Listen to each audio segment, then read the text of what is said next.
अज़ो खुदा यीशु मसीह अब्राहम, याकूब और दाऊद की नस्ल में से थे। इसीलिए हमारे कलाम के, हमारे रस्म रिवाज के मुताबिक जब भी कोई खुशखबरी दी जाती है तो अपने रिश्तेदारों को पहले दी जाती है।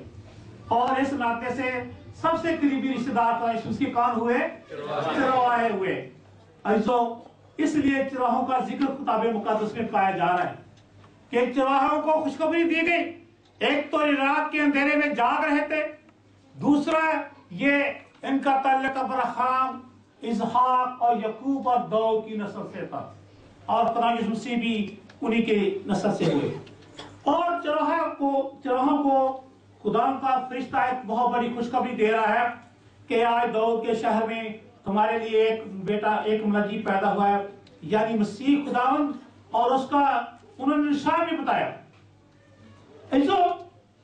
फरिश्ते ने उनको एक बच्चे के बारे में बताया, फिर उसकी निशानी बताई।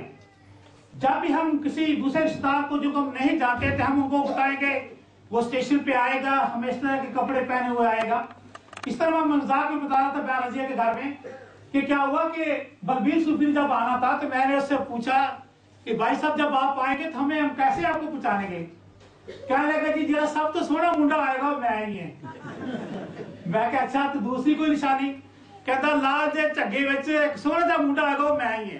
तो लिखते की लिखा, खुदा का कलाम कहता है कि तुम एक बच्चे को कपड़े में लिपटा और चन्नी में पड़ा हुआ पाओगे। दाऊद के शहर का किताब मुकद्दस में इसलिए जिक्र किया गया है कि ये सारा इलाका दाऊद का शहर था। एक हिस्से में बहुत से अमीर लोग रहते थे, जो अक्सर बादशाहों को, बड़े बड़े लोगों का ताल्लुक उस हिस्से से पाया जाता था। एक ऐसा हिस्सा था जहां गरीब लोग रहते थे, और खुदाओं के फरिश्ता ने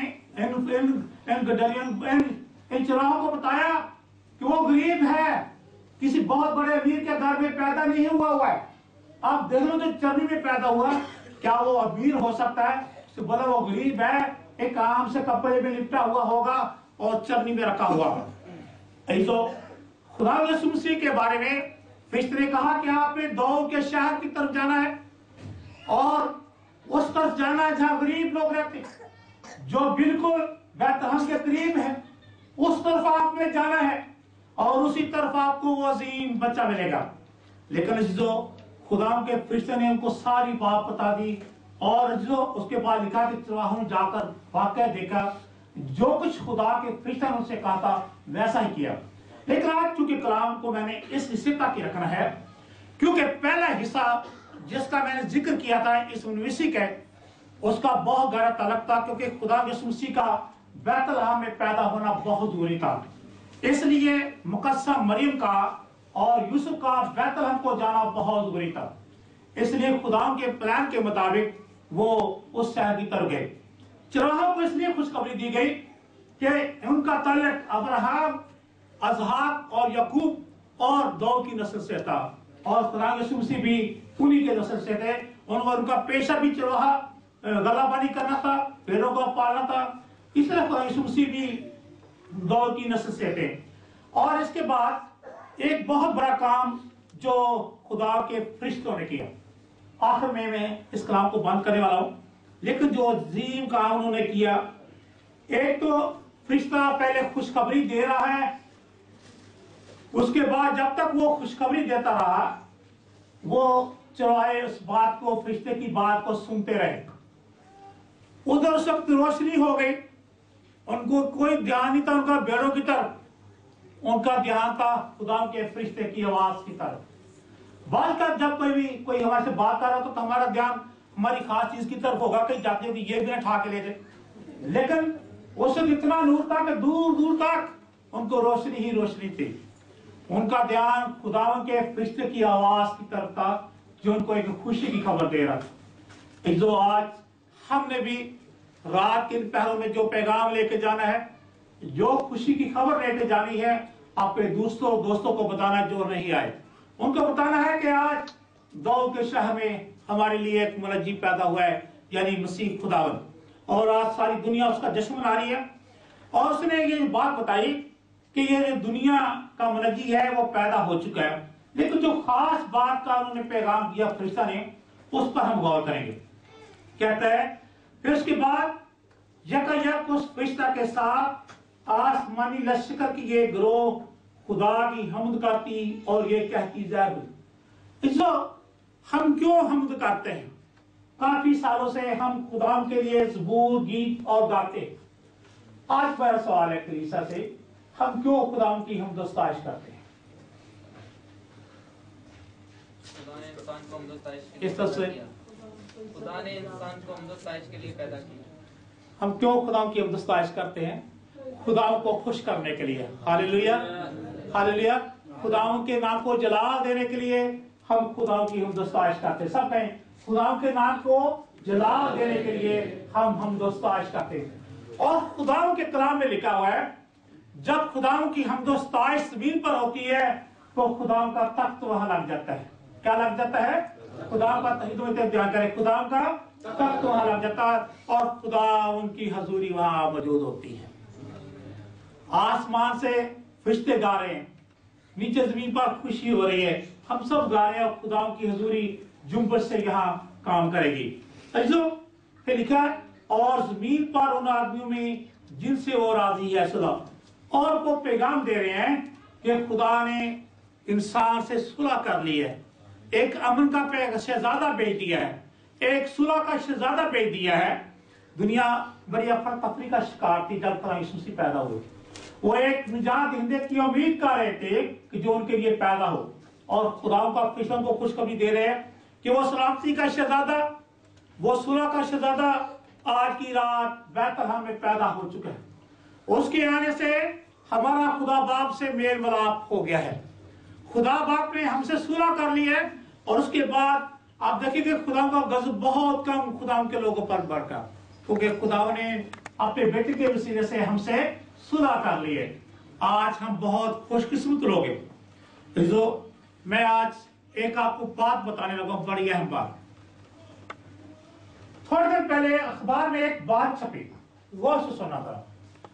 कोई टाइम में ये एक बात छपी कि 24 की रात और 31 की रात को ये सारे मसीही लोग शराब पीकर जश्न मनाते हैं, डांस करते हैं। इसलिए मसीहियों को बड़ा दिन मुबारक नहीं कहना चाहिए। क्या इस रात का हम तासर दूसरों को ये देते हैं ताकि वो हमें बड़ा दिन मुबारक भी ना कहें? वो कहते हैं कि ये वो रात होती है जब लोग शराब पी रहे होते हैं, शराब में मुतवाले हुए होते हैं, उनको अपनी होश नहीं होती, डांस कर रहे होते, नाच रहे होते हैं, तरीकी में खोए हुए। जो आज का ये पैगाम शराब के मतवाले लोगों के लिए नहीं है। जो रात रात को शराब पीते हैं वो खुदा के जन्मदिन की बेहुरमती करते हैं। अपने घरों में अपने उन भाइयों को, बहनों को, बच्चों को रोके, उनको ऐसा काम इस रात मत करने दे। लेकिन सारी उम्र आपके घरों से लानत नहीं जाएगी शराब की। आज मैं आपको वार्न कर रहा हूं खुदा के कलाम के मुताबिक, क्योंकि खुदा ने मुझे ये हक दिया है, क्योंकि मैं खुदा का बड़ा खादम हूं। क्या आप लोगों को बताओ, उनको राह रास्त पर लाओ और इनका हिसाब खुदा हमसे लेगा। आज मैं आप सबको यह बता रहा हूं, अगर 24 की रात को या 31 की रात को अगर आपका कोई भाई या वालिदैन या बहन भाई कोई शराब पीता, उसको रोको। कहता हूं ये शराब में मुतवाले होने की रात नहीं है, ये हमारे खुदा की रात है। हमने खुशी मनानी है इस रात, हमने खुदावन को के लिए इंतजार करना है। खुदावन जो सुलह का शहजादा होकर आया, जिसने हमारे बाप से सुलह करा दी है, हमने उस सुलह को कायम रखना है। हमने वो जिंदगी की रोटी जो दुनिया में पैदा हुई उसको लेनी है, ना कि हमने शराबें पीनी है या अच्छे अच्छे खाने खाने हैं। नहीं, खुदावन का कलाम के मुताबिक। और लोगों ने इस चीज के बारे में बहुत सख्ती से बार बार इस बात का जिक्र किया कि ये उस वक्त ये शराब पीकर भूल जाते हैं कि हम मसीही हैं, हम कौन हैं, और ऐसी अजीब अजीब हरकतें करते हैं, नारे मारते हैं, बड़के मारते हैं, क्या क्या हरकतें करते हैं। जो आज वक्त है, हमने से हर एक ने ये कदम उठाना है और हर एक ने इसके लिए फाइट करनी है कि आने वाले सालों में हमने अपने ऐसे रिश्तेदारों को ऐसी हरकतों से बाज रखना है। मैं इसलिए मैं देखता हूं बहुत से घरों पर खुदा की लानत है, उनमें तरक्की नहीं है। कहते हैं भाई साहब जी पैसा इधर से आता है, इधर को चला जाता है। मैं कल दूर जाएगा जब आपके काम बुरे हैं। कहता है जो खुदा का है खुदा को दो और जो कैसर का है कैसर को दो। कहते हैं भाई साहब बच्चे नहीं पढ़ते। मैं आप बच्चों के सामने ऐसी बुरी हरकतें करते हैं कि बच्चे नहीं पढ़ते। बच्चों के सामने आपके अच्छे आदत होनी चाहिए, अच्छे न ऐसी बातें बच्चों के बारे ऐसी हरकत करें कि बच्चे आपके नक्शे कदम पर चले। जो अगर हम बच्चों के सामने शराब पी रहे हैं, बच्चे भी हमें देखकर शराब पीना सीखेंगे, लेकिन उनको मना करेंगे कि बेटा ये हमें तबाही की तरफ ले जा रही है, ये हमारे खानदान को तबाह कर देगी, इस आदत से बाज रहे। आप थोड़ी सख्ती करें ताकि लोग इस रात को की तौहीन ना करें बल्कि इज्जत करें। फिर उन्होंने एक और बात लिखी कि कहते हैं कि ये लोग उसको भूल जाते हैं कि हम मसीही हैं, ऐसी शराब में मतवाले होकर हरकतें करते हैं। क्या उन्होंने हमको देखा ही होगा, हमारे भाइयों को जो ऐसी हरकतें कर रहे थे, इसलिए उन्होंने अखबार में ये बात लिखी। लेकिन मैं उस लड़की को आफरीन कहता हूं जिसने इसका बड़े अच्छा बारे जवाब दिया। कहता है कि आप लोग हमें गलत तालीम दे रहे हो कि दूसरे अपने जो हम अहले किताब है उनसे हम हैप्पी क्रिसमस भी ना बोले। कहते हैं कि अगर आप उनको हैप्पी क्रिसमस बोलते हैं तो हम खुदा यीशु मसीह को खुदा का बेटा मानते हैं। भाई आप मानना है, आपने नहीं मानना, आपको मानना पड़ेगा और मानेंगे। सारी दुनिया मानती है, लेकिन इस तरह शैतान के ये हरबे मुख्तलिफ तरीकों से आगे आ रहे हैं। एक वक्त आएगा कि ये लोग इन हरबों को हमारे खिलाफ इस्तेमाल करेंगे। इसलिए जो आज मैं आपको ये नसीहत कर रहा हूं कि आप चौराहों की तरह आंखें खुली रखने की रात है। कैसी रात है? इसे बोले चौराहों की तरह आंखें खुली रखने की रात। इसे बोले ये क्या कैसी रात है? चौराहों की तरह आंखें खुली रखने की रात। क्यों रखनी है? ताकि हम खुदा से कोई खुशखबरी सुन सकें। क्या हम सब खुशखबरी सुनना चाहते हैं खुदा से? यस चाहते हैं। आया फिर वहां पकड़े, मैं आप सबके लिए दुआ करूंगा और ये साल ये दिन आपके लिए सबके लिए मुबारक है।